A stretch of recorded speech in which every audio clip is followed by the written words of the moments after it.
Buenos días reiterados a todos mis hermanos. Yo recuerdo habérselo dicho a Jorge la primera vez que estuve acá en la iglesia, que después de adorar así es muy fácil predicar. Todo nuestro ser ahora está claro de que el que está aquí entre nosotros es Dios mismo y es el Señor quien recibe toda nuestra adoración, toda la gloria, toda la alabanza. Lo que está ocurriendo aquí no es algo meramente cultural o simbólico. Realmente Dios está en medio de las alabanzas de su pueblo. ¿Cuántos lo creen? Amén. Quisiera que me acompañaras a Hebreos capítulo 12.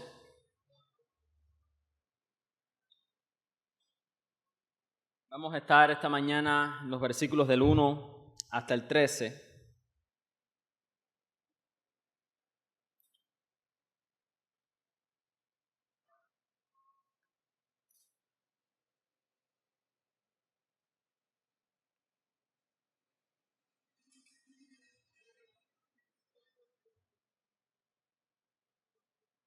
Hebreos 12, del 1 al 13, dice la Escritura: Por tanto, nosotros también, teniendo en derredor nuestro tan grande nube de testigos, despojémonos de todo peso y del pecado que nos asedia, y corramos con paciencia la carrera que tenemos por delante, puestos los ojos en Jesús, el autor y consumador de la fe, el cual por el gozo puesto delante de él sufrió la cruz, menospreciando el oprobio, y se sentó a la diestra del trono de Dios.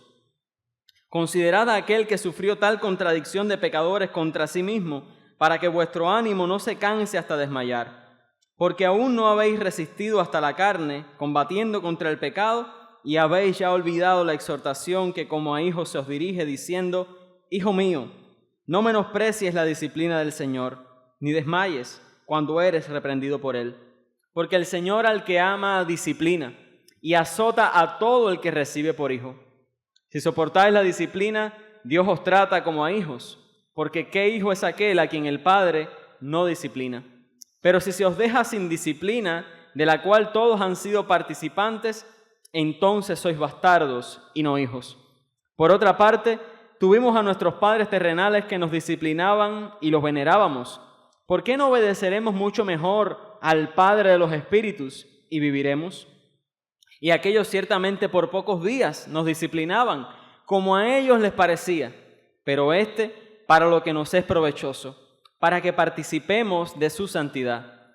Es verdad que ninguna disciplina al presente parece ser causa de gozo, sino de tristeza, pero después da fruto apacible de justicia a los que en ella han sido ejercitados. Por lo cual, levantad las manos caídas y las rodillas paralizadas, y haced sendas derechas para vuestros pies, para que lo cojo no se salga del camino, sino que sea sanado. Amado Dios, venimos a ti como corredores, a quienes muchas veces nos falta la fuerza y la disciplina para seguir corriendo, Señor. Venimos a ti cansados del camino, llenos de debilidad, llenos de dudas, incluso algunos con deseos de abandonar la carrera. Pero estamos aquí. Tú nos has traído aquí, y tú nos has traído aquí para hablarnos tu palabra, Señor. No queremos escuchar palabra de hombre, no nos interesan las sabidurías del hombre ni las meditaciones humanas. Necesitamos la poderosa palabra de Dios escuchada en esta mañana, Señor. Háblanos, oh Dios, a través de tu bendita palabra. Haz, oh Dios, lo que solo tú puedes hacer con tu palabra. Trae salvación a este lugar, trae reconciliación a este lugar, trae aliento y nuevas fuerzas al cansado, Señor. Que Cristo, oh Dios, sea exaltado en este lugar y que tu iglesia, Padre, sea edificada. Y que cada pecador que no te ha conocido salga de este lugar confesando a Jesucristo como Señor y Salvador. Te damos las gracias, Padre, en el nombre de Jesús. Amén. Obviamente no nos da tiempo a caminar todo el capítulo 3 hasta el capítulo 11 de Hebreos. Lo último que predicamos fue el capítulo 2 y estamos acostumbrados, ¿verdad?, a hacerlo consecutivamente, pero no nos da el tiempo. Así que vamos a hacer un pequeño recuento del capítulo 11, que es el que está más cerquita del nuestro. Y el capítulo 11 seguramente es muy conocido y muy familiar para todos ustedes. El a veces conocido Salón de la Fama de la Fe. Bueno, hay que recordar un poquito que estos cristianos hebreos están siendo tentados a volverse atrás de Jesús.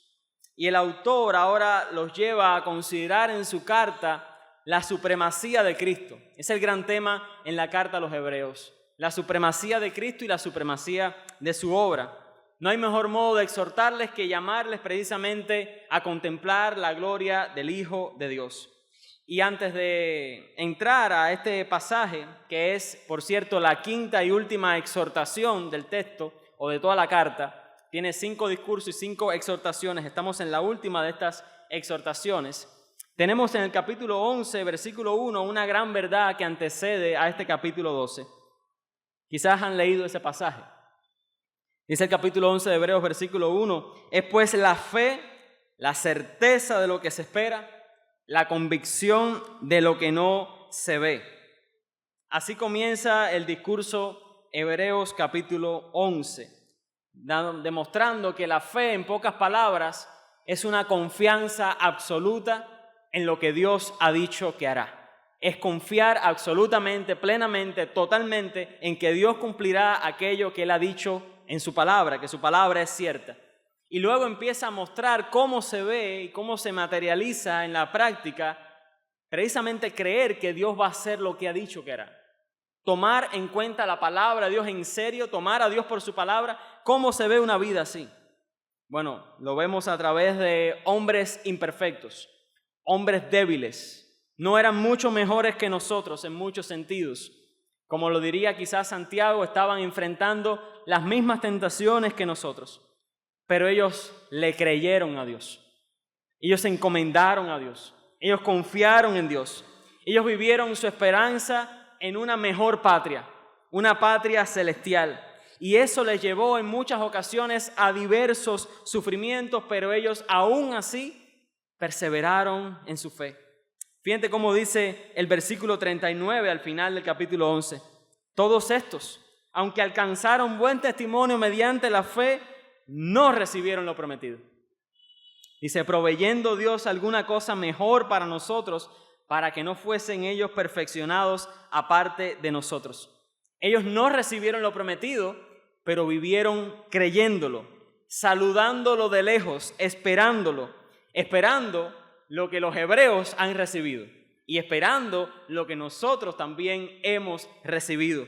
Lo que los cristianos hebreos han recibido y nosotros hemos recibido es lo que aquellos saludaron de lejos, que Cristo ha venido.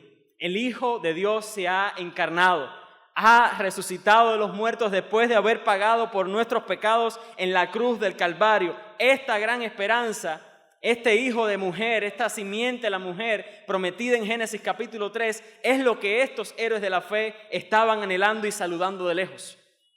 Pero ahora a estos cristianos a los que se les escribe esta carta y nosotros que vivimos después de la cruz, lo hemos recibido, lo hemos experimentado. Somos el fruto de la obra redentora de Jesucristo.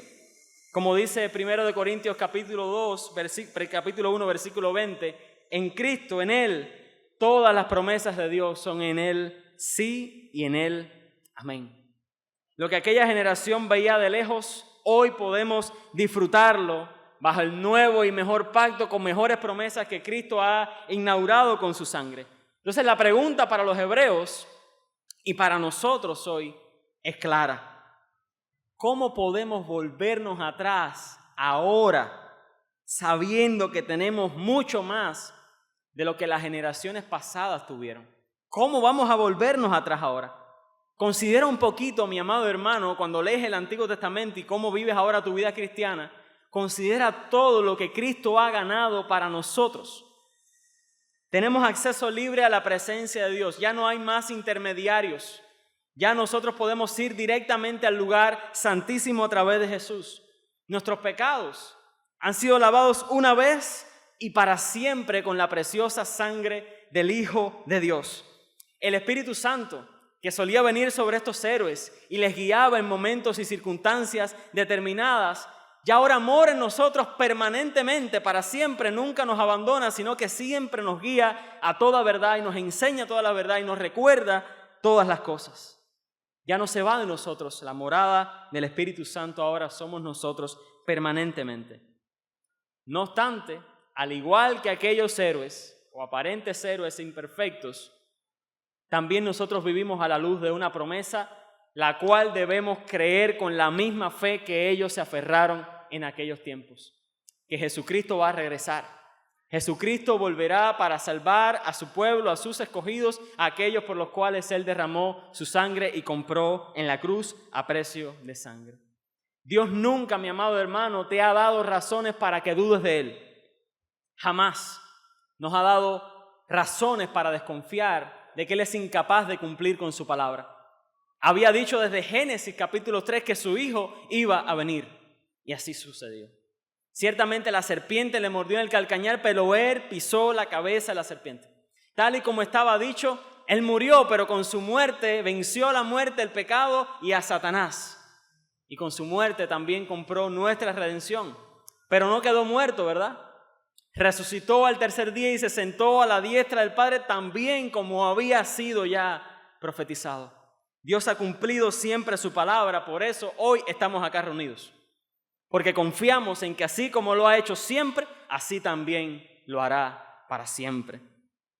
Ahora tenemos estos ejemplos de fe, ejemplos que han sido contados por el Señor, cuyos nombres han sido escritos en este libro para testimonio de estos hermanos creyentes, con el intento, con el deseo de que ellos puedan mirar ese ejemplo y puedan recibir ánimo y puedan exhortarse a sí mismos unos a otros a perseverar en la fe.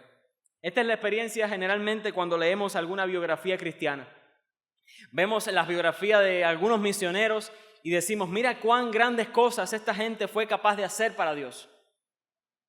Generalmente cuando leemos eso, sentimos nuestra propia incapacidad y sentimos también al mismo tiempo que si ellos fueron hombres iguales que nosotros, pues necesitamos no solamente imitar su ejemplo, sino creer en el mismo Dios que ellos creyeron para hacer las mismas cosas que ellos fueron capaces de hacer. Porque no son los hombres los que edifican la casa, lo veíamos hoy en el tiempo de adoración aquí arriba. No son los hombres los que edifican la casa, es Dios quien edifica su iglesia.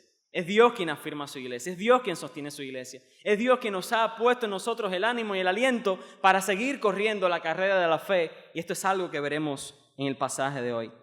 Ahora sí, entrando con esto en mente al capítulo 12, el autor nos va a dar 3 razones o 3 argumentos para que los corredores, nosotros, los corredores de hoy, tomemos aliento, llenemos el tanque de combustible y corramos la carrera de la fe. Mirándolos a ustedes y mirándome a mí mismo, no muchos de nosotros somos muy atléticos, ¿verdad? Nos parecemos más lentos que otros, físicamente hablando, ¿cierto? Pero delante de Dios, todos y cada uno de nosotros somos corredores. Todos y cada uno de nosotros tiene por delante una carrera que correr. Y tenemos una responsabilidad, correr, porque tenemos todo lo que necesitamos para correr esta carrera. Y lo primero que tenemos, de acuerdo con el versículo 1, es justamente el ejemplo de estos testigos, de esta gran nube de testigos del capítulo 11.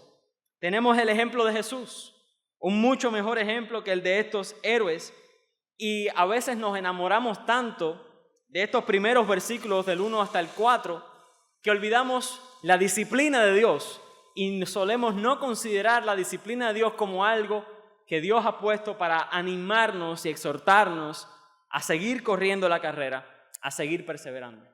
Justamente ese es el gran tema del pasaje de hoy, que debemos correr con paciencia, debemos correr con perseverancia la carrera de la fe con la mirada puesta en Jesús. Debemos correr la carrera con paciencia, con perseverancia, mientras ponemos la mirada en Jesús. Versículo 1, nosotros también tenemos en derredor nuestro una gran nube de testigos.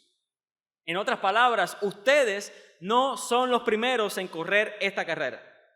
Ustedes no son los primeros en experimentar sufrimiento por creer las promesas de Dios. Y esa gran columna o ese gran salón de la fama, Dios mismo lo ha grabado ahí para decir, esta es la clase de fe que agrada a Dios. Y esta es la clase de fe que tú necesitas tener para poder perseverar en la carrera. En ocasiones solemos pensar neciamente que confiar en Dios en términos terrenales nos va a generar éxito. Él confió en Dios y como confió en Dios le fue bien.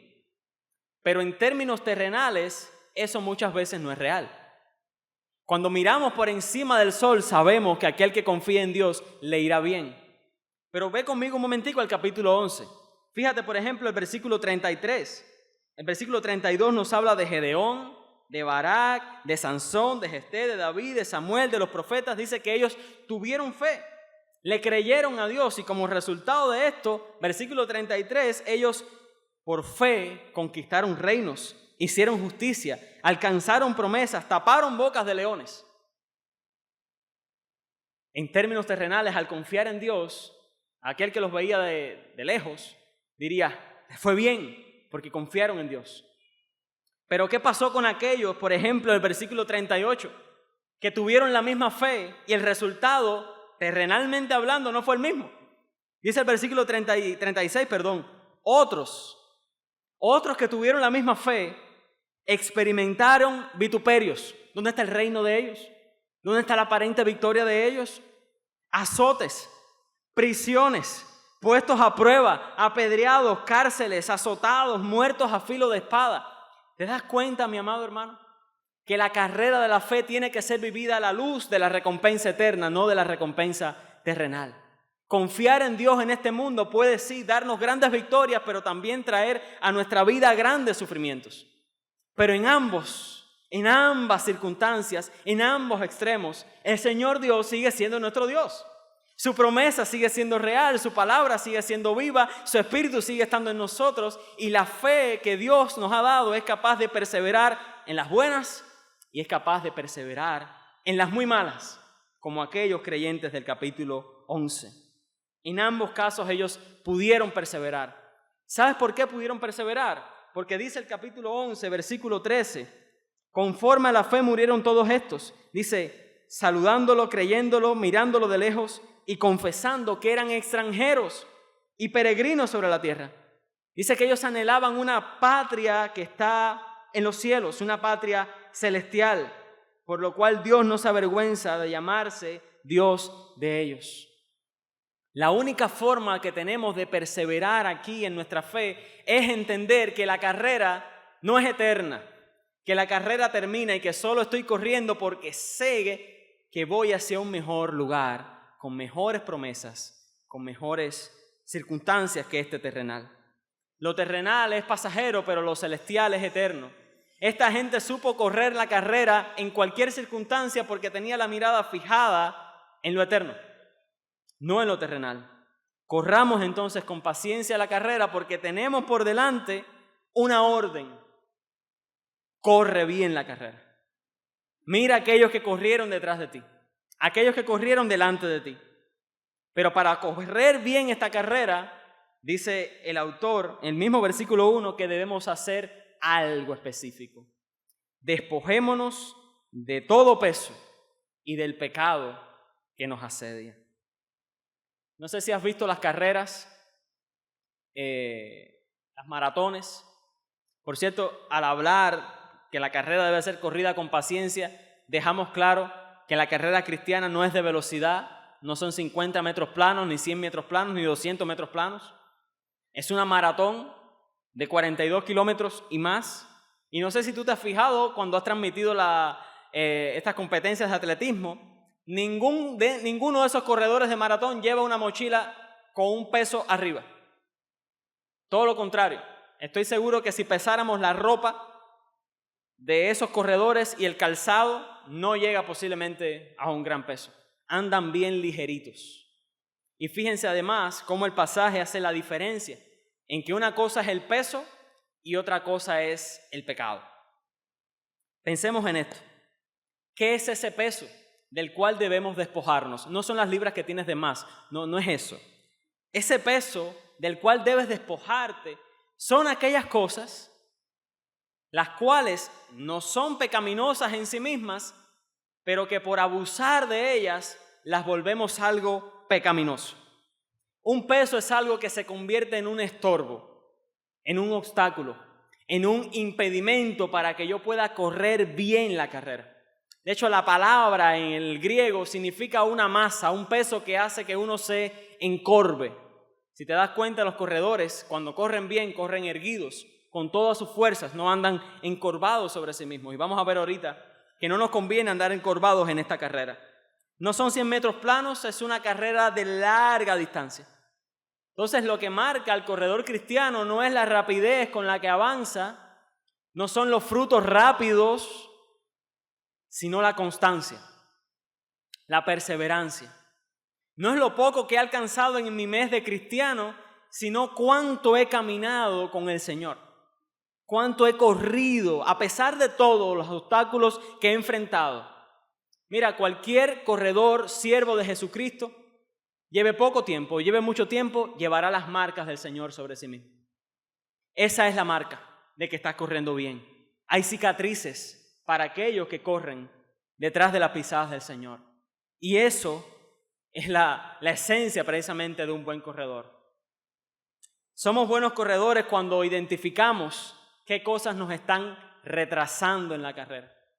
Y ese es un buen ejercicio para que hagas hoy. ¿Qué cosas me están retrasando, me están estorbando en mi carrera cristiana que me impiden correr con más ánimo, que me impiden correr con más fuerza?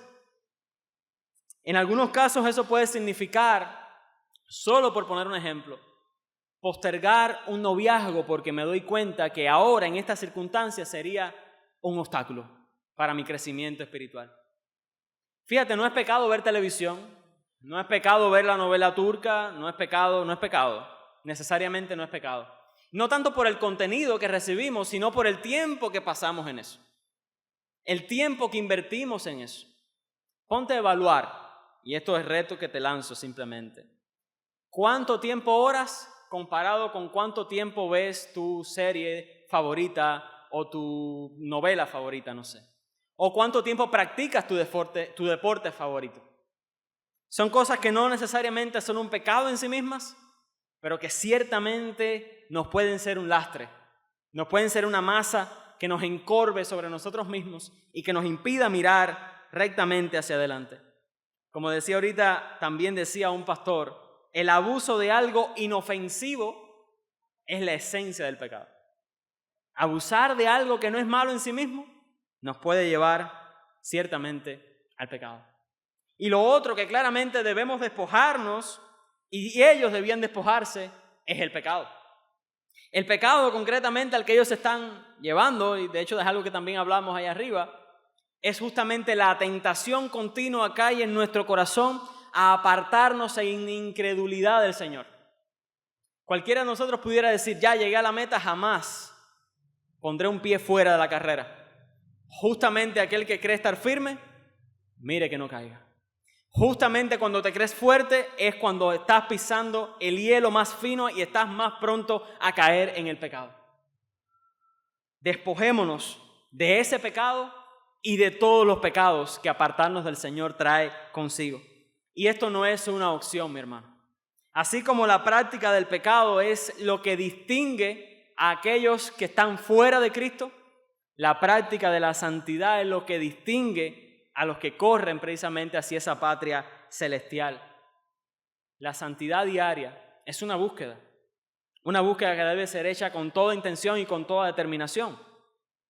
La santidad de Dios y el temor a Dios es lo que marca precisamente la vida de un buen corredor cristiano. Pero fíjate la palabra que usa. Me encanta cómo el autor de Hebreos dice que el pecado nos asedia. ¿Qué significa eso? Que nos rodea por completo, nos tiene rodeados. No solamente porque mora en nosotros, sino porque todo lo que está a nuestro alrededor nos está llevando no hacia la santidad, sino hacia el pecado.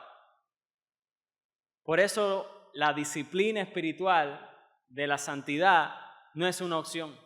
Porque si simplemente me siento en mi casa a esperar ser como Cristo, lo que va a ocurrir es que voy a ser más como Satanás. La santidad es una búsqueda diaria. El pecado es atractivo. Su influencia en nosotros es demasiado grande como para ignorarlo. El pecado nos rodea. Estamos rodeados por el pecado en todas las direcciones. Entonces, como un corredor evita las piedras en el camino, así nosotros estamos evitando todo tropiezo que el pecado que hay en nosotros pueda ponernos. Porque no queremos desagradar a Dios. No queremos desobedecer a Dios. Un cristiano que está corriendo seriamente la carrera va a evitar esos falsos atajos y esas falsas promesas del pecado. Va a evitar a toda costa esos tropiezos que el pecado pone para nosotros. Entonces nos damos cuenta que correr esta carrera cristiana, así como un corredor corre una maratón, necesita determinación. Necesita disciplina si quieres obtener la victoria. La carrera cristiana, si estás considerando ser cristiano, déjame decirte, no es para disuadirte de que lo hagas, es para aclararte en qué te estás metiendo. Pero la carrera cristiana implica desgaste, implica renuncia a nosotros mismos, implica el batallar de la carne, implica dominio propio, pero increíblemente la clave para este éxito de la carrera cristiana no es mi esfuerzo personal, sino el poder de Dios. La gracia de Dios que me capacita, me empodera, me transforma, me llena todas mis debilidades y me fortalece cuando más débil soy para seguir corriendo la carrera. Si hay un esfuerzo, si hay una responsabilidad, yo soy el que tiene que correr. Dios no va a correr conmigo, pero Él estará conmigo en cada paso que yo doy en esa carrera porque Él ha prometido estar conmigo todos los días hasta el fin del mundo. Pero no solo necesitamos el desgaste y no solo necesitamos correr. Todo aquel que corre, corre hacia una meta en particular. Nadie corre por gusto. Todo el mundo corre con una meta en particular.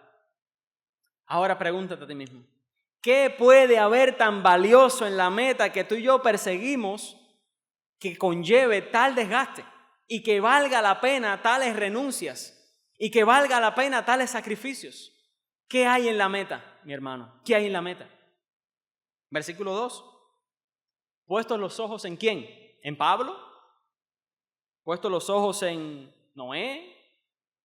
¿Puestos los ojos en Abel, en David? ¿Puestos los ojos en quién, mi hermano?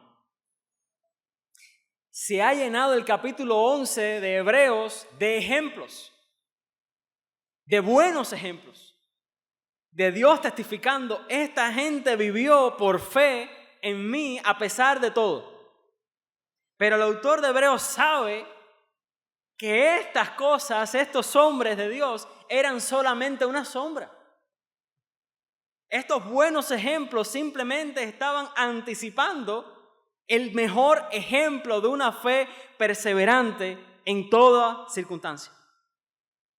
Ellos testificaron de que confiaron en Dios y Dios no faltó a su palabra. A pesar de que hubo sufrimiento, a pesar de que hubo dolor, ellos son ejemplo de que creerle a Dios tiene recompensas eternas. Pero hay un mejor ejemplo que estos, y es el ejemplo de nuestro bendito Señor Jesucristo. No hubo mejor ejemplo de una absoluta, total dependencia de Dios que Cristo mismo. No hubo un mejor corredor en toda la historia de la humanidad que Jesucristo. Entonces, mi amado hermano, si tú vas a correr con éxito tu carrera de la fe, no puedes apartar la mirada de Jesús. No puedes apartar la mirada de Cristo. Cuando perdemos de vista la meta, no tardaremos mucho en debilitarnos. No tardaremos mucho en perder los ánimos y en perder las fuerzas, porque no vamos a saber qué estamos persiguiendo. No vamos a saber hacia dónde estamos yendo, y eso nos va a desalentar. Preparando el sermón encontré una historia bien curiosa. Una corredora, que tuve que anotar el nombre y todo, Florence Chadwick. Esta mujer fue capaz de marcar un récord mundial nadando en el mar de una distancia a la otra. Pero luego, cuando tuvo que correr una distancia mucho menor, de unos 41 kilómetros, entre un terreno, entre una distancia bien conocida y bien familiar para ella.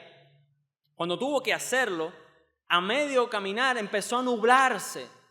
Todo el camino empezó a nublarse. En la natación todo aquello se llenó de una espesa niebla que le impedía ver la otra orilla. Increíblemente, la mujer estuvo nadando durante 1 hora así, pero le pidió a la gente que iba con ella en la embarcación que se parara la carrera. Para sorpresa suya, solamente le faltaba 1 kilómetro, pero ella no podía ver la meta y por eso desistió. 2 meses después, la mujer volvió a intentarlo y volvió a aparecer la misma niebla, tan espesa como la vez anterior. Pero esta vez, ella se había preparado para fijar en su mente la imagen de la otra orilla. Y así, a pesar de lo espesa que era la niebla, ella pudo hacer este récord y llegar a salvo a la otra orilla. Hay muchas cosas, como esa espesa niebla, que rodean y nublan nuestra mente, que nos impiden ver con claridad hacia dónde vamos. A veces, aquí, los destellos de la gloria de Dios, de la ciudad hacia donde vamos, nos parecen muy lejanos, nos parecen irreales. No son más atractivos las luces de neón de los carnavales del pecado de este mundo. La solución, dice el autor de Hebreos, es que contemples, es que te admires, es que te asombres de Cristo y de su obra. Esto que relata el versículo 12 es lo que algunos le llaman el camino del Hijo, el autor y consumador de la fe. Él es el iniciador en la obra y es el perfeccionador en la obra.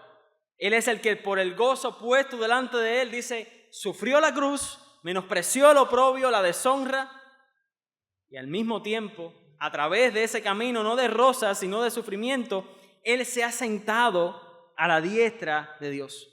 Entonces tenemos en Jesús el mejor ejemplo de esa fe que persevera. Tenemos en Jesús aquel que ha iniciado aquello que tú y yo estamos corriendo. Nos dice Pedro, corre tras sus pisadas. El Señor ha iniciado una obra en nosotros y Él la completará y la perfeccionará hasta el fin. El Señor está con su pueblo, está con su iglesia. Y Él es capaz de llevarnos a nosotros, débiles y cansados, allí donde Él está, a su trono de gloria. Por eso no podemos apartar la mirada del Hijo de Dios. Él se ha encarnado, ha corrido la carrera mirando no los sufrimientos presentes, que eran temporales, sino mirando la gloria que vendría tras su sufrimiento. Y la gloria de Cristo es su exaltación, sí, como declarado Hijo de Dios con poder, como dice Romanos, pero es también la salvación de sus hermanos, como leímos en Hebreos capítulo 2. Esta era la gloria que Cristo estaba mirando al contemplar la cruz. Lo que viene después de esto es glorioso. Lo que viene después del sufrimiento presente, mi amado hermano, es glorioso. No lo pierdas de vista, porque esto terrenal es momentáneo, es temporal, es pasajero, pero la gloria venidera que en nosotros ha de manifestarse, mi amado hermano, eso es eterno y para siempre. Jesús no perdió de vista esa gloria venidera. Nosotros no podemos perderla tampoco. ¿Cómo no hacerlo? Dice, considera a aquel que sufrió esa contradicción de pecadores. Jesús sufrió una mayor hostilidad que la que ustedes están experimentando y aún así se sobrepuso a eso mirando lo celestial. Y el autor de Hebreos les reprocha esto en el versículo 4 diciéndoles, el sufrimiento que ustedes están atravesando no se compara ni con lo que experimentaron los del capítulo 11 ni con lo que experimentó Jesús. Y ya ustedes están considerando rendirse de la carrera, abandonar la fe. Pero Jesús fue claro, en el mundo tendréis aflicción. O sea, Jesús no era un charlatán, Jesús no fue un mentiroso que nos prometió una vida sin dolores. No, nos prometió una vida con aflicciones y con sufrimientos. Pero también nos dio la confianza que Él ha vencido el mundo, que Él ha derrotado aquello que nosotros no podíamos vencer, el pecado, la muerte y Satanás. La carrera no va a durar para siempre, mi amado hermano.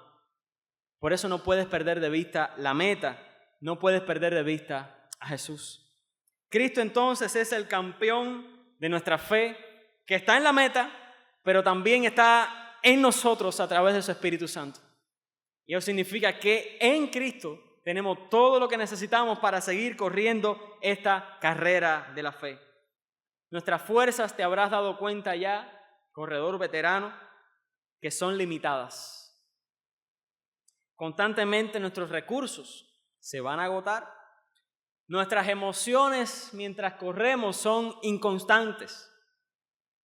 Nuestro amor por el Señor muchas veces es muy débil y nuestra fe es tambaleante. Pero el Señor, Él es poderoso. Él se encargará de llevarnos a la gloria. No por gusto, en Apocalipsis cantan, nosotros reinaremos contigo como reyes y sacerdotes. Nosotros no hemos de vivir como aquellos que buscan las cosas de este mundo, sino como aquellos que quieren habitar en la gloria del Señor. Y estuve examinando un poquito la vida de Jesús en los evangelios. No tengo todo el tiempo para hacer este caminar, pero la marca como corredor de Jesús en este mundo, como corredor perseverante, era su amor por Dios. Dice, mi comida es que yo haga la voluntad de mi Padre. El hacer tu voluntad me ha agradado. ¿Qué es la cruz? ¿Qué es esto? ¿Qué es aquello? Por amor a mi Padre, yo lo voy a atravesar. Por amor a mi Padre, yo voy a pasar por esto porque sé que después de esto está la gloria venidera. Si tú creces en amor por Dios, tú crecerás en obediencia a Dios y creciendo en obediencia a Dios, créeme, eres un buen corredor. ¿Quieres fortalecer esas rodillas endebles y cansadas? Ama a Dios, deleítate en Él, rechaza los otros amores del mundo, los otros falsos amores que quieren atesorar y abrazar nuestro corazón y ama a Dios. Con toda tu mente, con todo tu corazón, con todas tus fuerzas, ama al Señor y te darás cuenta que todos los días, por amor a Él, encontrarás ánimo para seguir corriendo y perseverando en la carrera. Tenemos el ejemplo de estos testigos, tenemos el perfecto ejemplo de Jesús, pero también tenemos la disciplina del Señor en los versículos del 5 hasta el 11. Como decía, a veces amamos tanto esta sección anterior que se nos olvida la disciplina del Señor. Pero la disciplina del Señor tiene 3 grandes beneficios, o hay 3 buenas cosas que podemos sacar de esta sección. Lo primero que quiero que te des cuenta es que solo Dios disciplina a sus hijos, o que solo los hijos son disciplinados. El resto no recibe esa disciplina del Señor. Es lo que está asegurando. Mira, en 6 ocasiones la palabra hijo aparece en el versículo 5 hasta el versículo 8. 6 ocasiones en esos cortos versos. Hijo mío, citando Proverbios, no menosprecies la disciplina del Señor. ¿Por qué? Dice, no desmayes, que es justo lo que ellos estaban siendo tentados a hacer. No desmayes. Dice, en otras versiones del versículo 7 dice, soporta la disciplina, permanece bajo la disciplina, porque Dios cuando te disciplina te está tratando como su hijo. ¿Cómo? Si la tendencia natural de nosotros cuando experimentamos sufrimientos, circunstancias difíciles o experimentamos la disciplina del Señor, tendemos a pensar que Dios nos ha olvidado. Y tendemos a pensar que Dios se ha alejado de nosotros y que ya no somos sus hijos. Pero lo que dice el texto es que cuando tú recibes la disciplina del Señor es porque eres su hijo. O sea que esa es una buena razón para darle gracias a Dios por la disciplina que Él nos trae a nuestra vida. Porque es la confirmación de que yo no soy un bastardo, de que yo soy su hijo comprado a precio de sangre. Y déjame decirte algo, Dios te está disciplinando hoy en esta mañana. Quizás no lo sientes, a veces pensamos en disciplina solamente como el castigo, la vara. No me imagino las imágenes que habrán venido a tu mente cuando escuchaste disciplina, quizás pensaste en algún fuete, alguna chancleta, pensamos en eso. Pero Dios nos disciplina formándonos a la imagen de Jesús, instruyéndonos con su palabra. Es una disciplina preventiva. Si tú obedeces esta palabra, no te va a pasar nada. No va a haber corrección porque estás viviendo conforme a la palabra. Esto es una disciplina formativa, preventiva de Dios. La disciplina no es agradable, no se siente bien, No solemos estar muy gozosos cuando Dios nos está disciplinando. Pero aquí hay una buena noticia y un buen ánimo. Si Dios me está disciplinando, es porque soy su hijo. Esa es una buena noticia. Porque son sus hijos los que van a morar en su gloria. Son sus hijos los que van a llegar al trono donde está sentado el Hijo. Eso es lo primero que vemos. Pero lo segundo que vemos es que Dios también nos muestra cuál debería ser nuestra actitud ante la disciplina del Señor. Versículo 9 dice esto: nuestros padres terrenales nos disciplinaban, ¿cierto? ¿Y cuál era nuestra respuesta? Les reverenciábamos, agachábamos la cabeza, decíamos, la recibo tu corrección. Dice el autor de Hebreos, estos son los padres terrenales. ¿Cómo no vamos a obedecer mejor al Padre de los Espíritus? ¿Cómo no vamos a obedecer mejor al Padre Celestial? ¿Cómo no vamos a recibir mejor la disciplina que Dios trae a nuestra vida si esta disciplina, dice el autor, que es para que vivamos? El sufrimiento, cuando experimenta la disciplina, no es una señal de que Dios nos ha abandonado, ni es una señal de que Dios es un mal padre. Es la señal de que Él es un buen padre que nos ama tanto que nos quiere ver vivos y no muertos en el pecado. Y por eso muchas veces va a enviar disciplina a nuestra vida. La actitud entonces debería ser de respeto, debería ser de honra, debería ser de gozo, debería ser de amor a Dios por ser tan buen padre. Piensa en las etapas y circunstancias de disciplina del Señor con tu vida. Ponte a pensar. ¿Qué está corrigiendo Dios en mí a través de esta disciplina? ¿Qué me está enseñando acerca de sí mismo? ¿Y cómo puedo honrarle más en este tiempo?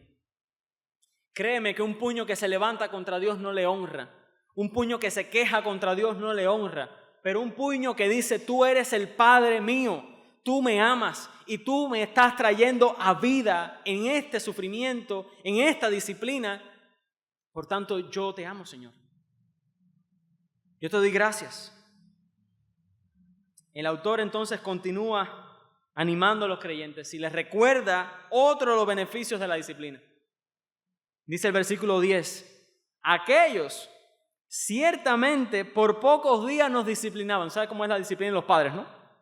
Mi disciplina no es muy buena todavía, tengo que mejorar en eso. Cuando Valeria llora, ahí se acabó la disciplina, ya ahí terminó todo. Dura muy poco. Estos padres, dice, nos disciplinaban por pocos días y como a ellos les parecía. A veces lo que el padre quiere es que el hijo sea como él y haga las cosas como él quiere. Y no usan realmente la manera de Dios para disciplinar. Eso sería un buen tema para después, pero no ahora. Pero el Padre de las luces, el Padre de los espíritus, nuestro Padre, dice, este nos disciplina para lo que nos es provechoso. Piensa en esto, mi hermano. ¿Cuál es tu mayor deseo en este mundo caído? ¿Qué es lo que más tú anhelas aquí, ahora? Mientras estás aquí ahora, ¿qué es lo que más tú anhelas? ¿Cuál es tu mayor deseo? Ser como Cristo. Me voy a adelantar porque tú lo que deseas por encima de todo es ser como Jesús mientras estás corriendo esta carrera. Pero para ser como Jesús, tú necesitas santidad.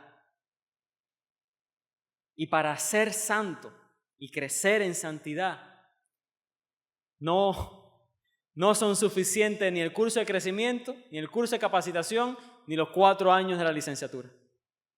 Esos cursos y todos los estudios que yo te dé, o el pastor Josué te dé, o cualquier lugar tú leas acerca de la santidad, no va a ser suficiente para hacerte santo. Tú necesitas que Dios te haga santo a través de su disciplina, a través de su instrucción, a través de su corrección.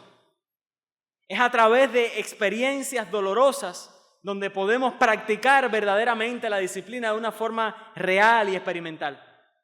Hemos escuchado, sí, ser santo es tal cosa. Y vivir en santidad es esto, sí, pero eso se queda aquí. Cuando llegue el momento difícil, ahí es cuando tú demuestras realmente el crecimiento en santidad, lo apartado que estás del pecado, lo apartado que estás de este mundo. Dios hace esto para nuestro bien, mi hermano. Cada cincel que da el escultor en nosotros es doloroso. No parece ser causa de gozo, como dice el versículo 11, sino de tristeza, pero es provechoso para nosotros. Es bueno para nosotros. Y no viene de un asesino a las 12 de la noche con un puñal, como a veces he dicho acá. Viene de un doctor, un cirujano, amoroso y preparado, que sabe dónde hacer el corte y sabe cómo tratarlo después. No sabemos cómo, pero Dios es aquel farmacéutico que une todos los venenos y todas las cosas malas de este mundo, nos las da a beber y eso es bueno para nosotros. No sabemos cómo funciona, pero increíblemente la disciplina de Dios nos hace más santos, nos hace más como Jesús y por eso es provechosa para nosotros. Estas cosas están para animarnos, no para desalentarnos. Por eso termina diciendo el versículo 2 y 13. Por lo cual, sea considerando los testigos, considerando al Hijo de Dios, considerando que Dios te trata como hijo cuando te disciplina, levanta esas manos caídas. Esas rodillas que se han paralizado, esas sendas que se han torcido, mira, enderézalas. ¿Un corredor no puede correr estando paralizado? No hay cosa más anacrónica ni contraria que un corredor que se para y se detiene. Y está tomando las imágenes de Isaías 35 y el texto que leímos al principio en Proverbios capítulo 4. En Isaías 35, no tengo tiempo ahora para leerlo juntos, pero nos habla de que estos hijos de Dios que regresan de la cautividad, su futuro es glorioso porque van a habitar en la Sión celestial. Más adelante en el capítulo 12, el autor de Hebreos dice que nosotros estamos camino a esa ciudad celestial. Y necesitamos entonces, como aquellos que están camino a la gloria venidera, que nuestro sendero sea derecho, nuestro sendero sea recto, sea santo, delante del Señor. Porque vamos hacia un cielo santo, con ángeles santos, con un Dios santo, a cantar himnos santos. Entonces, la santidad tiene que ser la marca de aquellos corredores que están aquí en este mundo. Y esa santidad no podemos producirla por nosotros mismos. Necesitamos que Dios la construya en nosotros. Pero ciertamente hay una responsabilidad diaria de buscar correr bien esta carrera. Mi hermano, aquí hay mucho ánimo para ti. No sé si entraste desalentado, desanimado, pero aquí hay combustible suficiente para esta semana, para la que viene y para todo lo que nos queda correr en esta vida. El Hijo está a la meta, pero el Hijo mora también en nosotros.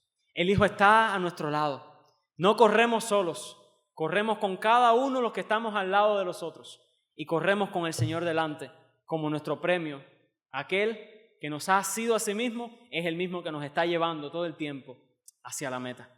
Así que debemos correr con paciencia y con perseverancia esta carrera de la fe, puestos los ojos en Jesús. Amén. Amado Señor, tú corriste. Señor, tú atravesaste el sufrimiento que nosotros ni siquiera sospechamos atravesar. Tú venciste por encima de las hostilidades que nosotros ni siquiera soñamos atravesar y experimentar. Tú eres el corredor perfecto. Tú eres el ejemplo perfecto de una fe que persevera y que tiene paciencia y que cree lo que Dios ha dicho. Y tú vives en nosotros y nos has dado tu palabra que corrige, que redarguye, que reprende, que santifica, que edifica, tu palabra que hace lo que nosotros no podemos hacer, Señor. Padre, cuánto necesitamos que tú nos des oídos para recibir tu palabra en esta mañana. Corrige, oh Dios, lo deficiente en nosotros. Endereza, Padre, lo torcido en nuestro caminar. Si estamos lejos de ti, vuélvenos a ti. Si estamos en el pecado, vuélvenos a la santidad, Señor. Señor Dios, trae salvación a este lugar. Que cada uno mire por sí mismo. Que cada uno se examine a sí mismo cómo está corriendo esta carrera. Señor Dios, ayúdanos, porque nos faltan las fuerzas, porque nos cansamos con facilidad. Pero en ti, Señor, en ti hay poder para energizar nuestra vida y darnos todo lo que necesitamos para seguir corriendo con fe, Señor. Te alabamos, te bendecimos y te damos las gracias por llamarnos la atención en esta mañana acerca de cuánto necesitamos mirar a Cristo para correr bien. En el nombre de Jesús, Señor, nos encomendamos a ti. Amén. Amén. Dios les bendiga a todos.